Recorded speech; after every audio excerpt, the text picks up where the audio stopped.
지난 4년 우리 국민들은 그리고 천안 시민들은 정말로 팍팍한 삶을 살았습니다. 천안에서도 또한 마찬가지였습니다. 천안 발전을 위한 가장 큰 과제는 저희 천안이 이미 이제 60만이 넘어가는 속에서 국회의원 의석 한석을 늘리는 것이 최대 과제였습니다. 그러나 국회의원 의석 늘리는 것은 고사하고 20대에도 어려운 지경에 만들어서 시민들이 분노하고 있습니다. 두 분의 전현직 국회의원님에 대해서 우리 천안 시민들은 새로운 정치, 새로운 일꾼을 바라는 것 같습니다. 그래서 이번에는 진짜 누가 천안 시민을 위한 일꾼인지, 누가 진짜 서민을 대변할 수 있는 진짜 일꾼인지를 선택하는 것이라고 생각합니다. 그 대답은 바로 민주통합당 저 박완주가 새로운 천안 시민의 변화에 맞춰서 오로지 천안 시민, 천안 발전만을 위해 뛸 수 있는 젊은 일꾼이라고 생각을 합니다. 지난 4년 동안 이명박 정부가 수도권 규제 완화 정책으로 인해서 지난 4년 동안 저희 충청도, 특히 천안 지역에 직격탄을 맞았습니다. 현재 오산단이나 풍세산단이 조성됐지만 20% 분양률에 그치고 오히려 자칫 잘못하면 1,000억 원대의 빚을 분양이 안 되면 천안 시민이 안게 되는 상황까지 왔습니다. 이 근본적인 원인은 바로 수도권 규제 완화로 인해서 저희 충청권, 특히 천안으로 내려오려고 하는 기업들이 유턴 현상이 나타났기 때문에 그렇습니다. 이 부분 또한 지금 북부 지역에 특히 발전이 저해되고 불균등이 일어나는데요. 성안 지역, 입장 지역이 계획만 잡혀 있습니다. 가칭 6산단, 산단을 다시 만든다라고 하더라도 수천억 들여갖고 만들 수 있는 상황이 못 됩니다. 왜 그러냐면 내려올 공장, 기업들이 있어야지만이 가능한 겁니다. 그래서 성안 지역의 BIT 산단도 결국에는 수도권 규제 강화를 통해서 기업들이 천안으로 이전할 수 있는 조건을 만드는 것이 제1의 발전 전략이고 최고의 발전 전략이라고 생각합니다. 두 번째로 입법 활동 관련된 부분에 있어서는 국회가 개혁되어야 된다고 생각합니다. 조세개혁, 재벌개혁, 언론개혁 모든 분야에서 개혁을 부르짖고 있지만 유일하게 국회는 성지로 남아 있습니다. 그런데 국민들이 바라보는 국회에 대한 생각들은 한마디로 밥값 못하는 사람들, 일하지 않는 사람들, 쌈박질만 하는 사람들. 그래서 정치에 대해서 불신하고 정치를 외면하게 하는 이런 사태가 온 것이라고 생각합니다. 그래서 제일 먼저 일하는 국회 만들기 위해서는 먼저 국회의원들이 갖고 있는 기득권들을 과감하게 내려놔야 된다고 생각합니다. 두 번째는 우리 반값 등록금을 실현화시키기 위해서는 두 가지 축에서 진행이 돼야 됩니다. 왜냐하면 OECD 국가 세계 두 번째로 높은 등록금을 내고 있습니다. 그러니까 이 부분이 왜 그러느냐면 국가 재정이 투자를 안 하고 있는 거예요. 대학에 사립에 맡기기 때문에. 그러니까 그러한 부분에 대해서는 실효성 있게 반값 등록금을 실현하기 위해서는 좀 적정하지 않은 대학에 대해서는 불가피하게 구조조정을 하지 않을 수가 없습니다. 그 구조조정 되게 하려면 또 반발들도 많으실 거예요.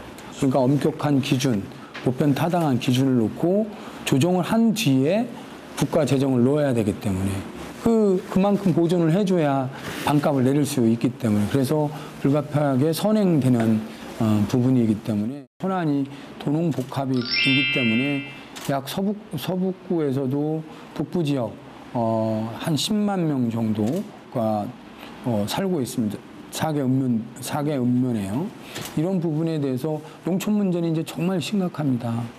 이미 아시다시피 한미 FTA를 통해서 최대 피해는 뭐 누가 보더라도 이 농촌, 농민들이 볼 수밖에 없는데, 근데 그거에 대한 대비책은 정말 좀 부실하고 미봉책이다라고. 자칫 잘못하면 대한민국에서 농업 자체가, 농업이라는 게 이게 뭐 수익만의, 소득만의 문제가 아니고 식량 자급이라고 하는 문제와 맞닥뜨려서 기본적으로 이 농업에 대해서는 혁신을 하고 좀 경쟁력 있게 만드는, 좀 기초 경쟁력을 튼튼하게 하는 것이 충분히 도와줘야 된다고 생각을 해서요. 저는 기초 농산물 국가 수매제를 이제 도입할 때가 됐다. 그러니까 기초 뭐 이미 이제 쌀은 하고 있지만 뭐 배추, 고추 한 35개 종에 대해서는 일정 계약 재배를 하는 거예요. 수매를 해요. 그러면은 적정가를 두고 그게 폭락을 하든 뭐 폭등을 하든 이런 부분이 안정적인 소득 부분을 보존을 해야지만 꾸준히 그 작물을 질 수 있게 하는 제도이기 때문에 기초농산물 국가 수급제도, 수매제도에 대해서는 반드시 19대에서 만들어줘야 된다고 생각합니다. 19대 때는 하여튼 여야 모두가 복지 부분에 대해서 강조를 하고 있습니다. 이제 단순하게 시혜적인 문제가 아니고 우리나라가 복지국가로 가느냐 마느냐에 대한 시금석이고요. 그래서 그 논란이 보편적 복지냐 선택적 복지냐 어떤 논란이 되든 저는 복지 영역은 강화될 거라고 생각을 합니다. 일단 무상 급식에 대해서는 이제 안정적으로 정착화시키는 단계에 있는 것 같고요. 그다음에 무상 보육에 대해서는 이번 총선을 통해서 여야가 모두 뭐 0세부터 5세까지 다 점차적으로 늘린다라고 하니 그 부분들이 실효성 있게 진행될 수 있도록 점검하는 게 중요하고요.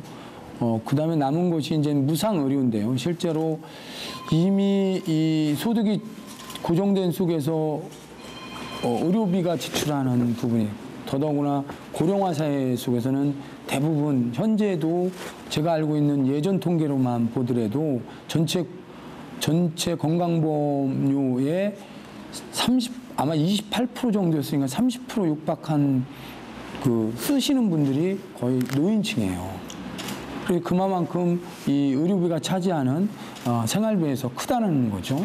그래서 이 부분에 대해서 지금 건강보험료 자기 부담 돈을 내는 것을 최고 100만 원까지, 이게 500만 원, 1000만 원 수술 한번 이래이래 하면 그게 이제 누적되고 중증 환자 또는 장기 요양 환자들을 보면 1년 한도액이 예전에는 뭐 300만 원까지도 했다가 요번에 경기가 어렵고 저기 하니까 100만 원까지 최고 한도로 쓰고 나머지는 국가에서 이제 지원을 하는 그런 개념이고요.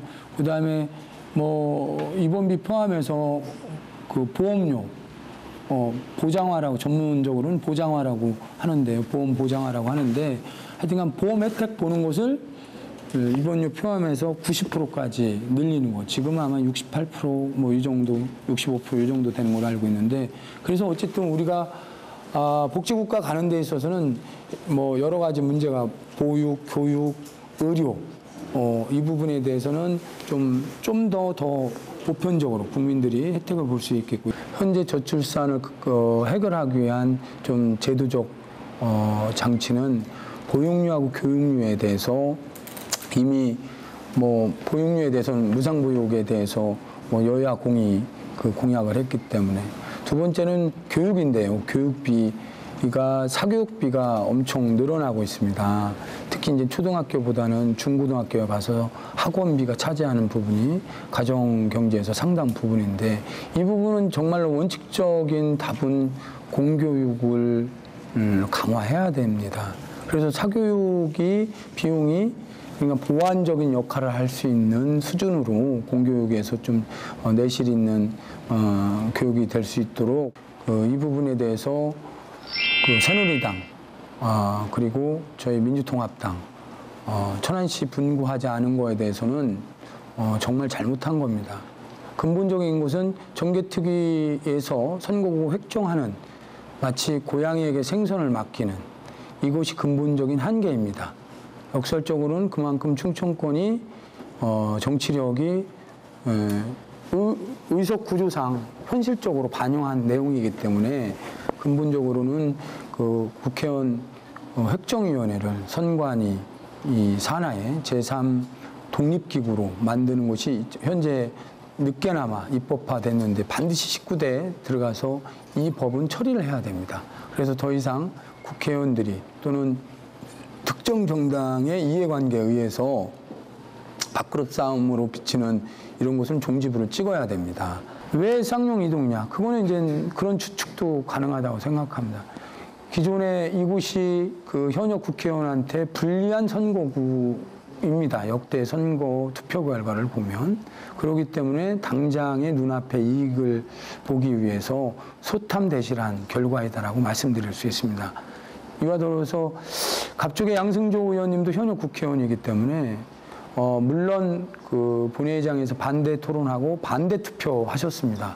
근데 아쉬운 거는 좀 더 적극적으로 이 부분에 대해서 김 의원 후보로부터 제안을 받았는지 안 받았는지 그리고 언제 아셨는지 안 순간부터 어떤 액션 행동을 했는지를 좀 더 우리 시민들한테 소상하게 밝히는 것이 좋겠다는 의견을 붙이고요.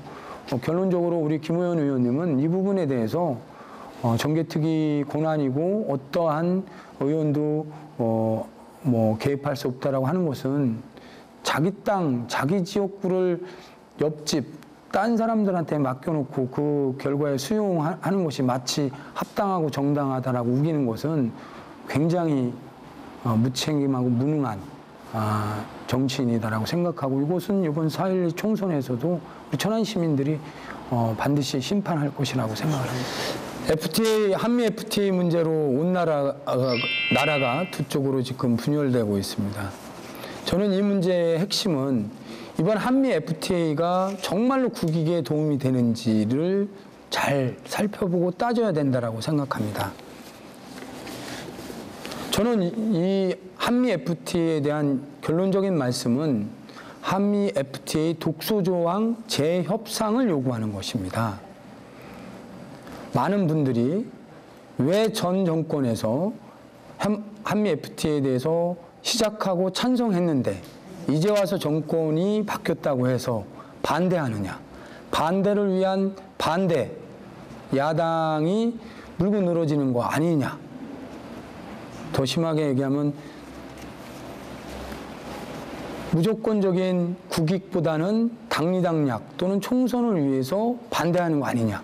갖은 억측과 오해들을 사는 것이 사실입니다. 다시 한번 한미 FTA에 관련돼서 본질은 이것이 대한민국 국익에 도움이 될 것인가의 문제이고 현재 그 체결된 한미 FTA가 독소조항에 대해서 재협상을 하자는 것이 민주당의 입장이고 저 박완주의 입장입니다. 반하는 것이라면 파기할 수 있다라고 돌아가시기 전에 마지막 컬럼을 모 언론사에 썼습니다. 단순하게 무늬만 FTA가 노무현 정권 때와 이명박 정권 때 같은 내용이 아닙니다. 다르다는 것을 말씀드리고 우리 국익에 반한다면 파기할 수도 있습니다. 국제협약, 미국도 그 최고의 가치인 환경 이런 부분에 대해서 비난을 받아가면서 국익 지키는 게 안 들어옵니다. 그게 옳다는 것은 아니지만 이러한 부분들은 FTA에 대해서 너무 우려하시지 않아도 된다는 말씀 드리고 싶습니다. 천안 시민 여러분, 이제 다가오는 4월 11일 국회의원 선거는 누가 천안 시민의 발전을 위해서 일할 수 있는 일꾼인지, 누가 진짜 서민을 위한 정책을 만들고 발로 뛸 수 있는 진짜 일꾼인지를 가리는, 선택하는 선거입니다.